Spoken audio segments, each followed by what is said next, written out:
Assalamualaikum warahmatullahi wabarakatuh. Nama saya Dea Putri Lestari dengan NIM 2414120053, Prodi Ekonomi Syariah, kelas B, Matkul Metodologi Studi Islam.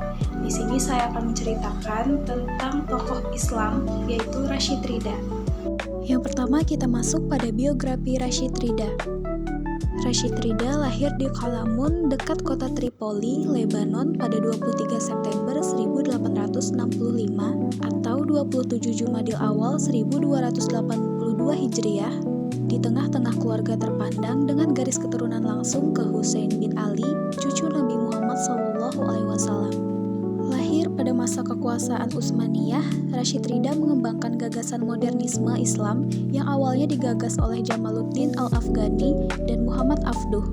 Sejak kecil, ia belajar membaca dan menghafal Al-Quran dari ayahnya, menunjukkan latar belakang pendidikan agamanya yang kuat. Rashid Ridha dikenal sebagai seorang intelektual muslim yang menerbitkan majalah Al-Manar dan karya tafsir Al-Manar, yang dikenal sebagai embrio lahirnya tafsir Al-Quran kontemporer. Ini merupakan kontribusi signifikan dalam dunia penerbitan dan tafsir Al-Quran. Meskipun sudah meninggal pada 22 Agustus 1935, perjuangan dan pemikiran pembaruannya tetap berlanjut. Hal ini dilakukan melalui para muridnya, orang-orang yang terpengaruh oleh gagasan-gagasannya dan pembaru Islam pada masa sesudahnya. Rashid Ridha berasal dari keluarga terpandang dan disegani, dengan kakek dan ayah yang juga merupakan ulama terkenal.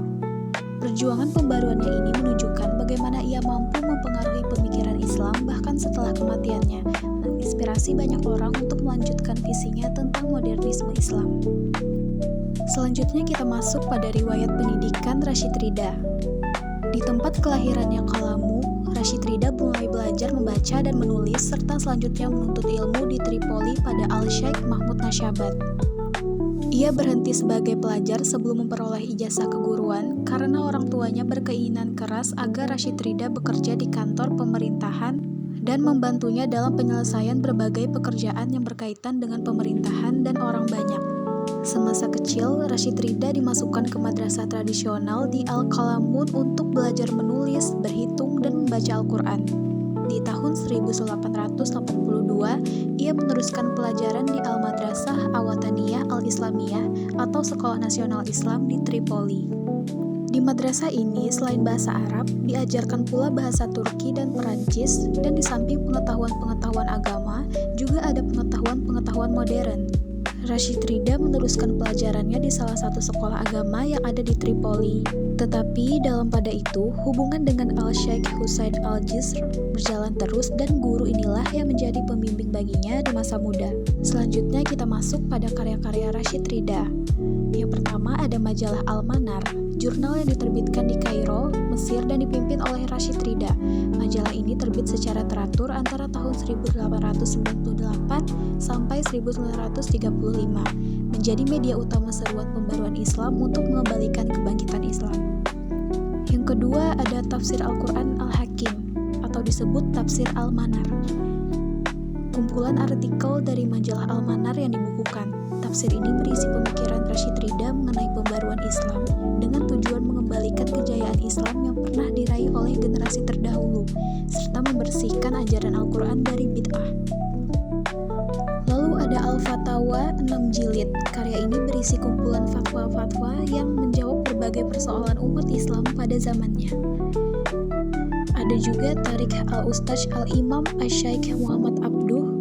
Buku ini berisi biografi gurunya, Muhammad Abduh, termasuk perjalanan hidup, pendidikan, dan kontribusi beliau dalam pembaruan Islam. Berikut karya-karya ilmiah lainnya. Yang pertama ada Al-Hikmah Asy-Syar'iyyah fi Muhakkamat Ad-Dadiriyah wa Ar-Rifa'iyah, Al-Azhar dan Al-Manar, Nida' li Al-Jins Al-Latif, As-Sunnah wa Asy-Syi'ah, Al-Wahdah Al-Islamiyah, Haqiqah Ar-Riba, Zikra Al-Maulid An-Nabawi, dan yang terakhir tafsir surat-surat pendek yaitu Al-Kautsar, Al-Kafirun, Al-Ikhlas, dan Al-Mu'awwidzatain. Pemikiran tokoh Rashid Ridha. Ia banyak dipengaruhi oleh ide-ide Jamaluddin Al-Afghani dan Muhammad Abduh melalui majalah Al-Urwah Al-Wuthqa. Pemikiran-pemikiran pembaruan yang ia peroleh dari Al-Syeikh Husain Al-Jisr dan yang kemudian diperluas lagi dengan ide-ide Al-Afghani dan Muhammad Abduh amat memengaruhi jiwanya. Rashid Ridha mulai mencoba menjalankan ide-ide pembaruan itu ketika masih berada di Suriah, tetapi usahanya mendapat tantangan dari pihak kerajaan Utsmani. Ia merasa terikat dan tidak bebas dan oleh karena itu memutuskan pindah ke Mesir, ke tempat Muhammad Abduh. Pada bulan Januari 1898 ia sampai di negeri gurunya ini. Di Mesir, ia mulai menerbitkan majalah Al-Manar yang bertujuan menyebarkan pembaruan di bidang agama, sosial, dan ekonomi. Al-Manar juga bertujuan memberantas takhayul, bid'ah, fatalisme, serta kesalahan tarekat-tarekat tasawuf. Majalah ini memuat karya Muhammad Abduh dan artikel dari berbagai penulis lain. Berikut ide-ide pemikiran Rashid Ridha tentang pembaruan Islam. Sikap aktif dan dinamis di kalangan umat Islam harus ditumbuhkan. Umat Islam harus meninggalkan sikap dan pemikiran kaum Jabariyah. Umat Islam menguasai sains dan teknologi jika ingin maju. Akal dapat dipergunakan untuk menafsirkan ayat dan hadis tanpa meninggalkan prinsip umum. Kemunduran umat Islam disebabkan banyaknya unsur bid'ah dan khurafat yang masuk ke dalam ajaran Islam. Kebahagiaan dunia dan akhirat diperoleh melalui hukum yang diciptakan Allah Subhanahu wa Ta'ala. Perlu menghidupkan kembali sistem pemerintahan khalifah. Khalifah haruslah seorang mujtahid besar dengan bantuan para ulama dalam menerapkan prinsip hukum Islam sesuai dengan tuntutan zaman.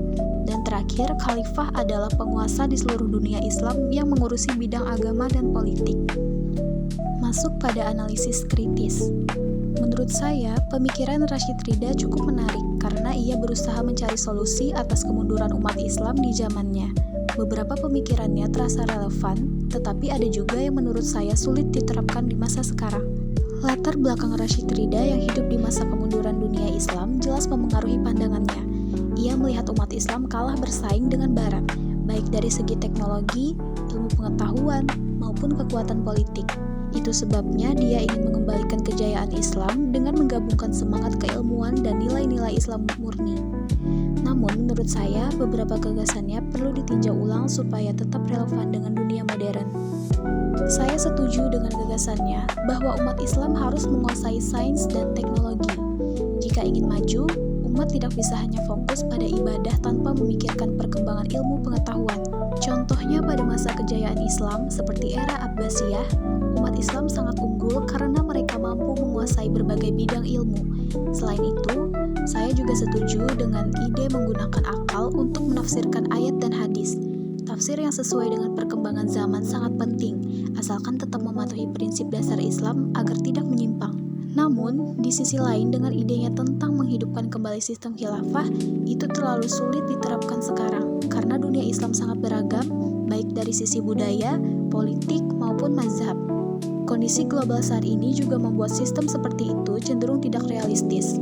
Oleh karena itu, lebih baik bagi umat Islam untuk fokus pada nilai-nilai universal tanpa menghilangkan nilai-nilai agama seperti keadilan dan kesejahteraan yang bisa diterapkan dalam berbagai sistem negara modern untuk menciptakan perdamaian dan kemajuan bersama. Kesimpulan dan saran. Dari pemikiran Rashid Ridha, kita belajar bahwa Islam adalah agama yang dinamis, yang menuntut kita untuk berpikir secara kritis dan proaktif terhadap tantangan zaman. Beliau mengajarkan pentingnya penguasaan ilmu pengetahuan, penerapan hukum Islam yang relevan, dan pembaruan dalam sistem pemerintahan untuk menghadapi dunia modern tanpa kehilangan identitas sebagai umat Muslim. Sebagai Muslim, kita perlu mencontoh semangat reformasi Rashid Ridha dengan mengedepankan pendidikan, memajukan diri dalam sains dan teknologi, serta menjaga keseimbangan antara wahyu dan akal dalam menafsirkan ajaran Islam. Sikap aktif dan dinamis di kalangan umat Islam harus ditumbuhkan agar kita bisa menghadapi dunia yang terus berubah dengan lebih percaya diri. Dengan begitu, kita dapat menjaga kebahagiaan dunia dan akhirat sesuai dengan tuntunan agama. Sekian dari saya, mohon maaf bila ada kesalahan dalam penulisan atau kata yang saya ucapkan. Terima kasih. Wassalamualaikum warahmatullahi wabarakatuh.